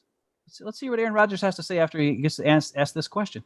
And let's watch his response. After he just before this, I wanted to let it known. He was smiling from ear to ear for his good buddy, David Bakhtiari, getting the big, giant, top-notch, highest-paid offensive lineman. Our channels, guys, this is our last show. Our channel's going to be shut down after all these copyright violations. Just remember that. Oh, I'm saying copyright violations. We're going to get shut down. This is the very next question after I think he had 2 David Bakhtiari questions. Okay. All right, let's hear it. Okay. Well, let's just hear what happens. Aaron, with Bakhtiari's deal done, and that's going to be a lot of money. How important is it for you and the offense to also get Aaron Jones back for next year, with considering the role he has in your offense? Yeah, again, Pete, these are interesting conversations because there's going to be probably a significant drop in the salary cap based on the agreement that's in place with the PA. We put a kind of a floor at 175. And just guessing, we're probably going to be at that number for next year. So there's going to be some interesting gymnastics done with some of the salary cap, I'm sure. for certain players. He's a talented guy, and he does so much for our offense. But I'm sure there's going to be some tough decisions when it comes to certain guys. Why does that make you so mad? That was it. What? That was it. What was the question? What was the question? I don't Can know. you talk? I don't listen to these reporters. What do you think is the importance, or is now that David Bakhtiari is signed? Can you talk about the importance of getting Aaron Jones back for next year and how important he is to the offense? How important it is for the offense to get Aaron Jones signed for that, and for the long haul. That was the question. And his answer immediately after a game where he was just pumped up for his good old buddy, David Bakhtiari. And later on, he went on and on and on about his good old buddy, Davante Adams, chewing up 40% of the salary cap next year, by the way, between those three players. Now, just so you know. Come on now. He goes and his first response is, well, talking about, the PA and the salary cap and it's the reality, dude. That wasn't the question, Aaron Rodgers. It wasn't, hey, do you think we can get Aaron Jones signed under the salary cap? No, it was, can you talk about the importance of getting this particular playmaking player who makes you look better, who makes this team look great, who makes the offense run when he's on the field, as long as Billy Turner blocks somebody? No, he does not back him up. The simple answer is this. He could have what he should have done was, Aaron Jones is integral part of this team. He's a teammate. I love him. He's what you said in the past. See, this is the thing that bothers me. In the past, he has talked about Aaron Jones, and he said, talked about him a lot. He's a great guy. He's a teammate for me. He's a guy I can always count on. He's a, all this kind of stuff. Key piece to our offense. But now that his buddy David Bakhtiari is signed. Well, maybe he understands. No more money for Aaron Jones. Maybe he understands that. Oh, he does. Maybe that's all it is, dude. He does understand it. And it's more important to him that his good buddy got the big paycheck. And he's got the big paycheck. He said Davante Adams has got the big paycheck. Because all those guys, those three guys are going to take up, let's see. Well, let me see. Aaron Rodgers, $36.352 million next year is part of the cap. $36 million to the cap. Davante Adams, $16.6 million to the cap. It's a lot. That is, how much is that? I don't even know. I'm trying to figure it out. It's $53 million. $53 million. $53 million to two players. Now you add the highest paid offensive lineman to the mix. You got to be at least probably, I don't even know. I mean, who knows what cap hit's going to be next year. But you're talking the highest paid offensive lineman in the history of the league. Yeah, that's crazy to me. $53 freaking million for two guys out of $175 million cap. That is insane. Yeah. That is more than that is 40. That's like 40% of your cap is those three guys. And Rodgers is smiling ear to ear for his buddy. At least they do you know stuff. What? The other guys he's going to be playing with are going to stink. And the team's going to stink. So he don't give a crap. Now I know. The Packers as a whole don't care about winning. No, they don't. And now Aaron Rodgers don't care about winning. He just wants his buddies to have the money. I think he's just accepted the fact that this is what it is. Like come on, man. Get him out of town. He's been here for how many years? All right, there's some interesting things in the chat to get back to, but I want to say this. I understand why you're upset. I am very upset because that is my favorite player on this team. That's a guy who's always ready to go, who's always ready to win, who's always ready to work his butt off. Never makes excuses about the win. He's always ready. But the guy who makes excuses about the win don't even have his back. Now I know how Greg Jennings felt. It's not. Come on, now you're going a little too far. No, I'm not. Come on, Aaron Rodgers has talked about Aaron Jones glowingly many, many, many times. He's made his case for Aaron Jones. But look, he also a bunch of money on the salary cap. Aaron Rodgers has also said back when they were trying to redo his contract, and he was trying to be the first player to get something that no players could get, which is a little more power and a little more say over stuff, and it didn't happen. It didn't happen. He wanted it to be more like it is in the NBA, where the players have a little more ability and a little say over what happens with them in certain situations. And it didn't happen. And he was put in his place. And he's like, those aren't my decisions. I get paid to play quarterback. I know where I am. I know what I'm supposed to do. Then he should have said that. And he's been saying that. Those are my decisions. He's been saying that for the last couple of years. Decision, I would do whatever I could to get Aaron Jones on this team. That's fine. That's what he should have said. But then he says that. But he didn't say that. He And said, then what do they? "Oh, he's What a do they good guy, do? and he works hard, and he's a very talented player, but that's a lot of tough decisions." And Aaron Rodgers isn't a team guy because he's fighting back against the organization. Like, you know how it goes. Like, people are going to pick that crap up. So hold on a second, No, okay? he's not if he just says, Yes, "This they guy's will. awesome. He's a key guy Right. to our team." Right. And he has said all that. He has said In the all of that. past, Yes, and he but said now it there's as a recently as problem. just a couple weeks ago. dude, But the thing is, stop loving Aaron Rodgers more than you love your brother. That is just sad. he It's also just sad. understands that Brian Goody. Listen to me now here. He's been Yes, with this Dad. team. Yes, Dad. Dad. He's been to this team for 16 years, and he also understands. They wouldn't be Dad. But And he also understands that he doesn't make the decisions. And he's also seen a bunch of great guys let go. We talked about the Jordy situation. We talked about all these dumb moves by Gutekunst. We talked about all of it. He's not in charge of that stuff. So, and you said it, the Packers aren't interested in trying to win a Super Bowl. They're not. They might have some things. Then I can't do the show anymore because I can't do it. They give themselves an opportunity if the breaks fall their way that they could be in a position to go to the Super Bowl. Yes. And a big part of football is that. But do they ever impose their will on trying to make sure they can do it? Do they ever gobble guys and attack at the trade deadline or any of that stuff? No, they don't. They don't. The Seahawks do. The Seahawks took a bunch of guys. They were like, boom, boom, give me this guy, give me that guy, give me whoever I can get to try to make this team better. It's not working out yet, but it might pay off for him later in the year. Other teams do. Tampa Bay. What? Antonio Brown? He's a problem. I don't care. He's talented. Let's get him over here. Let's go. Okay. We all know that already. This is new information. This is new information based on his response. What I'm saying is demeanor just after he was super excited and pumped. I want you to be honest. Be honest. I am. I'm telling you, what I think is that he's accepted that this organization does not put the top priority on winning the Super Bowl. And if that's not the case, and they could totally have, I mean, right now they're the number one seed in the NFC, despite all of the GM fumbles and bumbles that have happened in the last couple of years. And a lot of that's because Aaron Rodgers is a quarterback and he's great. Right. I'm not saying Aaron Rodgers sucks. But I'm saying is.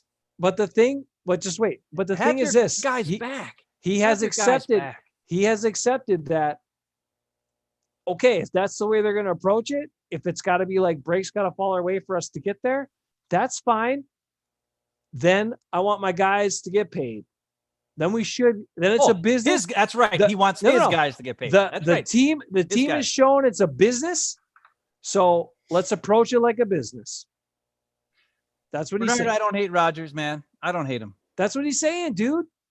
And look, before David Bakhtiari, who the hell was protecting him?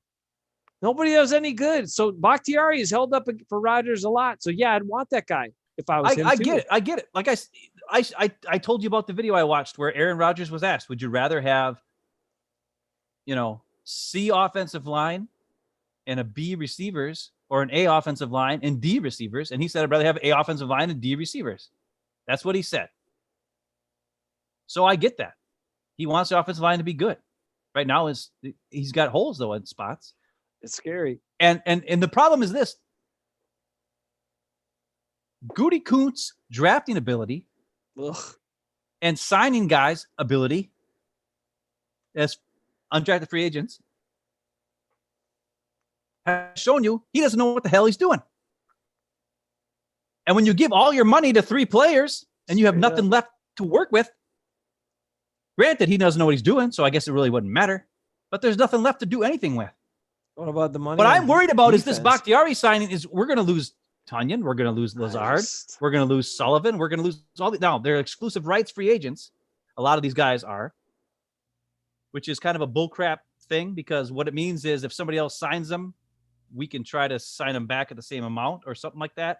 The Packers got to have the money though. That's the thing. Like, I mean, I can't believe they gave Bakhtiari that much. I can't believe that's the way it went down. I just, like, I'm fine giving him a good amount of money, but that's just, I mean, I don't know. At any point during his career, has he been the best left tackle in the game? Not to me. Maybe. I mean, he's not bad. He's good. He's very good. The problem is in the system itself, as far as these players. Like, remember when they redid the whole They wanted to redo all the stuff, right? So that the first round draft picks weren't getting such a high number. Like the first rounders weren't making so much money. They you put a cap on what the first rounders and the draft picks could make. So there'd be more money for like regular guys to make, right? But the problem is these teams have taken that extra money and they've just given insane amount of money to the highest, best players, which is taken the market and just blown it up to ridiculousness. I mean, it's stupid. No one player should be worth $37 million, 20% of your salary cap next year. Aaron Rodgers is taking up 20% of the salary cap. Now, I will say this. I don't know how much. That's insane. I don't know where the quarterback market has gone. Well, it's crazy. Rodgers is not even in the top. He might be top 5 still, but there's other guys that are making a lot more than him. Well, this year, here's the thing. This year, he's only making $21 million. It's next year that's the problem. So then the GM needs to take a stand and like go for it this year. Like, what is he doing? Well, that's what I said before. And that's what happened Tuesday when I got so mad. Or last Tuesday when I was all depressed. What is he doing? Because they've taken this, like all the guys from. They gotta get it done. Preston Smith, Zadarius Smith, Adrian Amos, Turner, Devontae, Rodgers, Wagner. All those guys make more money next year. All of them.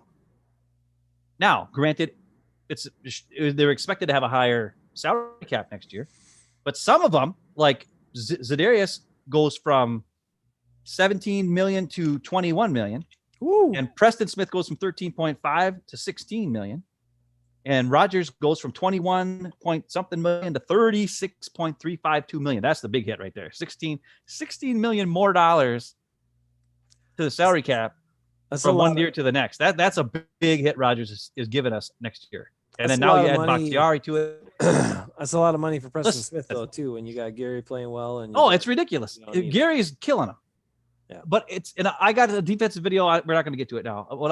It's not that great. It's just the last play. All I can say is this. I'll just sum up the video. It was the last 4 plays. Kenny Clark reads the screen pass, gets out there, covers the running back, breaks it up. Awesome. Kenny Clark, super smart. Great job. That's the way to do it. The next play, freaking Gary destroys his dude on the outside of the right tackle, just kills the right tackle, gets in there, gets a sack. The next play, Gary kills the right tackle, Preston Smith, and they had Z on the, by the way, they had Z on the left tackle on second down, and Z sucked. So then the next time they put Preston on the outside and Zadarius on the inside, and Preston got to the outside, Gary got to the outside, they met in the middle, the rest of the guys kind of held their own, they kind of collapsed the pocket, it was beautiful, and then he kind of snuck out, but then that was when Preston kind of tripped him and he fell down. That was third down. Got another sack. Where Z got blocked by the right guard by himself. One-on-one. Yep. He got blocked. Got stoned. Well, left guard. That was the left guard. It was the next play. Yeah, left guard. So on 4th down, they finally were like, okay, we got to double team Rashawn Gary because our right tackle can't cover him. So they double team with the running back to help out. And then Z goes up against the right guard and he beats him and gets good penetration, which then forces the guy to the outside and he misses the freaking sack. He's got both hands on him and just whiffs on the sack like he should have been a sack, but he didn't get the sack. And then he got away and then Gary chased him around a little bit. And then he threw to the running back out of bounds and it was bad. It looked really terrible. I mean, it looked really unathletic and god awful. But what I'm saying is freaking Rashawn Gary is the man. Gary's got to play. Like he was killing dudes. He was killing dudes. It was awesome. And there is Kenny Clark, super smart. There is no way after this year that you need both Smiths anymore. You need to part ways with, I guess, Preston, because that's probably the bigger cap situation or better cap situation. But it just doesn't make sense, which also shows you that this has to be the year. Right now, okay, we didn't even get into this because we got all this other stuff. The Packers are the number 1 seed right now after 9 games. They're the number 1 seed in the NFC. The Saints are also 7-2, but they beat the Saints earlier. Drew Brees just cracked a bunch of ribs, broke some ribs, collapsed his lung. All right? It's going to take a little while before he comes back. The Packers got to do it this year.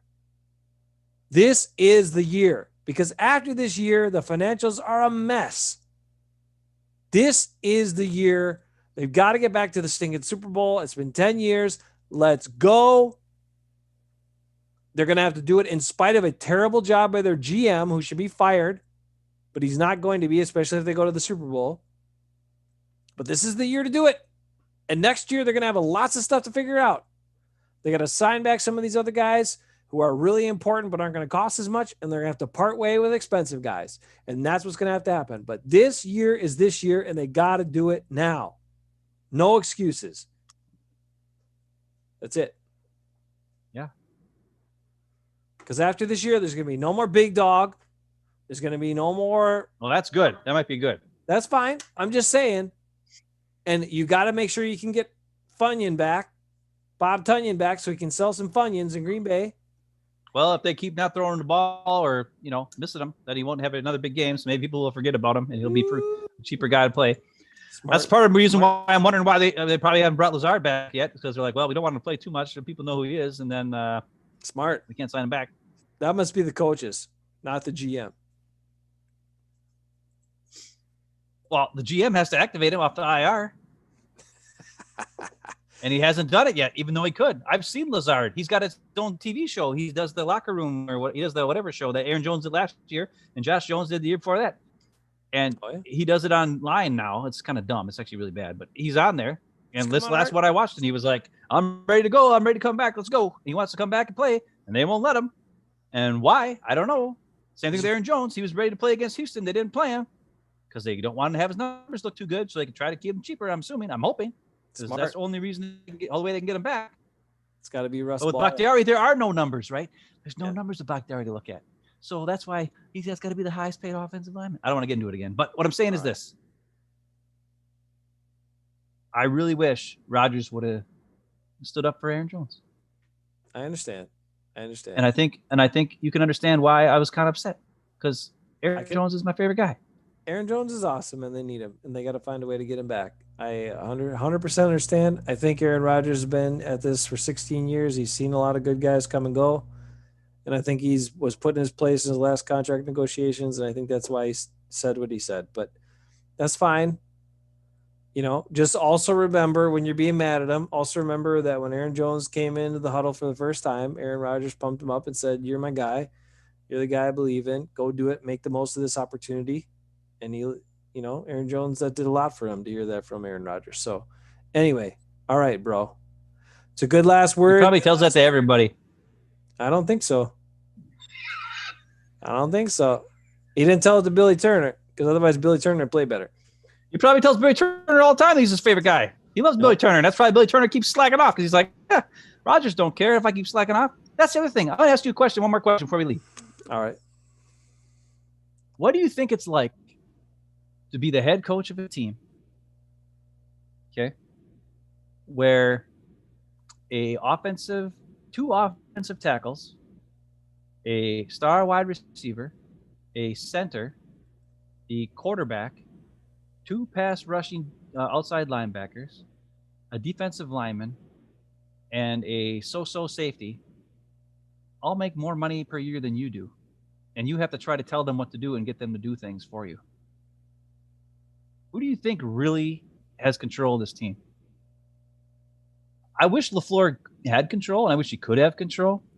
But when Rodgers is there, and Rodgers has been there the longest, it's probably hard for him to get on Billy Turner when Rodgers is like, Billy Turner's my buddy. Bakhtiari's my pal. How can LaFleur honestly coach these guys when he doesn't even come close to making as much money as Aaron Rodgers makes? That's a commonplace in sports, though. And the coaches have, in the NBA and in the, of course, baseball and everywhere. NBA, the freaking 12th guy on the team makes more money than a head coach sometimes. It's pretty sad. But I would say for Matt LaFleur, and plus it's his first coaching gig. That's the other thing too. First head coach opportunity.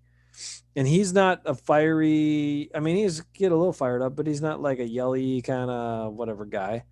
So, he likes to talk through scenarios. And I think that might be what hurts him sometimes. I think he talks through scenarios with Billy Turner and gets caught up with Billy Turner's a smart guy and says the right stuff. And now we'll keep putting him out there. And he doesn't. I think he's waking up. I hope so. I think he's waking up. I think he's starting to be like, you know what? Production matters. And that's the other part I'll say. Guys being available like Aaron Rodgers has been available every play this year. So there's a bunch of quarterbacks that have been in and out of games for a lot of teams. So don't overlook that either. Look how much time Devontae's missed, Aaron Jones has missed, a bunch of other key guys have missed. Aaron Rodgers has been in every play. So don't overlook that. But as far as your question about Matt LaFleur, are you like Skip Bayless, where every time somebody brings something up, no, bring up Tom Brady? It was a point I wanted. It was a point I wanted to. Here. I'm talking about wanted to make. All right, Matt LaFleur. The coaches never have the same amount of power. I don't care. They don't have the same amount. They're never going to get paid. They the same because they don't play the game. They're not going to get paid the same because they're not the ones making the plays. Okay. Well, here's the thing. This goes right back to the beginning of the show when you say, "With great power comes great responsibility. With great pay comes great responsibility," and that's where the pay goes right now. Aaron Rodgers, David Bakhtiari, Devontae Adams, the Smith brothers. Those are the guys. Yeah, they gotta. Those are the guys. They gotta be the difference. When you get paid that much, and you get paid that much more than the whole rest of the team, the rest of the team can have a bad play here and there. But when you got guys like that, Billy Turner, Corey Linsley, those guys make over $8 million a year, or over $8 million this year. They need to play at top notch all the time. Now, Rodgers played great this last game. I'm not talking about Rodgers. Linsley had a bad one on Lindsey had a couple bad games. Simple stunt. It was like, what the? Come on, man. That was that was really bad. I was like, dude, it took him out of that was second down or something. It was really bad. That was bad. Anyway, I didn't mean to give you off track. Lucas Patrick read it, but Lindsey still blocked the same guy and let the guy go all the way around him. And just like, dude, what are you doing? But what I'm saying is this. Yeah. Then people need to you can't get on the floor then. If his plays don't work, if the players aren't playing. Yeah. I mean, the players have to execute. Regardless of what the coach calls, the players have to execute. Okay, but in that article that you and Bruce were talking about, I just thought it was all LaFleur's play. It was like the headline of the thing was like, it was like the worst play calling of all time. And all blah, blah, blah. Okay, no, it wasn't. I just wanted you to read it, and I just proved it. I know, but it just made me more mad. You understand? And I'm just like, come on. I think Matt LaFleur is doing a very good job. I question Mike Pettin, but I question the dynamic between LaFleur and Pettin because I feel like I do too. Pettin used to be more aggressive, and then LaFleur was like, we can't give up these big plays, and then he went super passive, and it was like, dude, no, like you still got to be aggressive. This defense is just terrible unless you at least try to, lock guys up and throw off the timing. So be aggressive. If you get beat over the top, okay, fine, change your approach. You know what? But they played some man defense in the second half on Sunday, which was pretty dang good. Like those guys, it was young guys. Hafeman and Jackson and Sullivan were manning up and they were taking guys out. Now here's the difference though. They're going against a rookie quarterback who can't throw the guys open. Like he's not trying to get the ball to them when they're covered. Where if you go up against a seasoned veteran like a Tom Brady, like a Russell Wilson, like a Drew Brees in the playoffs, those same guys still might get balls thrown their way. And in Josh Jackson's case, could be a pass interference call, stuff like that. So, I mean, it's a combination of the rookie quarterback and then playing man coverage worked really well. And that's probably what scares Pettin when he goes up against those really good quarterbacks, right? Is because, hey, even if our guys are covered, they'll still might get the ball thrown to them, and I don't trust them to not grab and do dumb stuff. So that could be an issue as well with Pettin and why he calls games the way he does, but it's still a sad thing. But I would say this, in terms of pass defense, all right, Kiki is shown to be a very consistent pass rusher. Gary has been very good. Z and Preston are sometimes going to be effective. So can you give those guys a chance to get home by throwing off the timing and playing some more bump and run? I think you have to. Like, because if you don't, like you said, if you sit back in these soft zones, you don't even give those guys a chance to get there. So give them a chance. Kenny Clark, too, this last game, he's picking it up. So you've got, I would say between Kiki, Clark, and Gary, you have three very good pass rushers, and Z and P are kind of like hit or miss. But sometimes they get charged up and they go gangbusters and they make a play. So give them a shot. And the only way you do it, if you sit back in soft zone and the ball's out in 2 seconds, they're not going to do anything except get tired and discouraged. So man up, bump and run. Yep. And, at least and then you give those guys a clear assignment too, because they don't know how to play zone. Like a bunch of play. That's not just strictly the Packers. A bunch of teams, players do not know how to play zone coverage. They don't understand that even though you're covering the zone, when a player comes in your territory, you're basically covering that guy, man. You just don't, if he leaves your zone, you don't follow him. That's the only difference. But a bunch of players when they're playing zone, they're just like, oh, I got to cover this whole area. Well, there's a guy there, but I'm covering this. This is my area. Well, no, that's the only guy in your area. Go cover that guy. That's the point. Now, maybe I'm making football too simple, but that's really what football is. That's like defensive coverage football. If you're playing zone coverage, a guy comes into your area, you cover him. If he leaves your area, okay, someone else covers that area. That's it. But a bunch of these guys still don't get it. So just tell them to cover a guy. Go cover this guy right here. Done. Simpler, easier, basic. Cover the guy. And let Rashawn Gary get all the sacks. Done. And Kiki get some too. Kenny Clark a couple. And Z will get like a couple of gifts. Like he got one this week again. He gets a lot of gifts. He had another gift one where it's like, oh, I got a sack because everybody. And then you see that? Then he tried to do something and he wanted the guys to come with him to do his little thing. And they're like, nah, we're done with your crap. Like, you didn't even do anything on that play. That's the thing. I think the defense is turning on Z, dude. I think they're sick of him. They're like, listen, dude, you make one play every now and again and you're getting all the credit. Why should we hang out with you? No. I don't think I think they were like, hey, we got, the punt teams or return teams got to get on here. Let's get off the field and get out of the way because it was a third down. Yeah, whatever. I think they were just like, whatever. Because, hey, when Agent Amos got his pick, they all went off. Well, there was like more than 11 guys down there in that video. There was like whole freaking defense. All the defensive players were down there on the play screen or whatever. They got lucky that guy fell down. Yeah. If the guy wouldn't have fell down, we would have lost this game. Think about that. So, I mean, there's a lot of things happening in this game that were kind of scary. But Bruce said he thinks that the play calls were still not that good in his opinion. And I don't know. I'm not exactly a master. Players have to execute play calling. Hey, Bruce, I think I showed you a couple things, Bruce, today of Billy Turner's takes. If Billy Turner blocked on those plays, would they have been good play calls? Yeah. Think about that. If Billy Turner would actually block, would they have been a good play call? Probably. I mean, all right.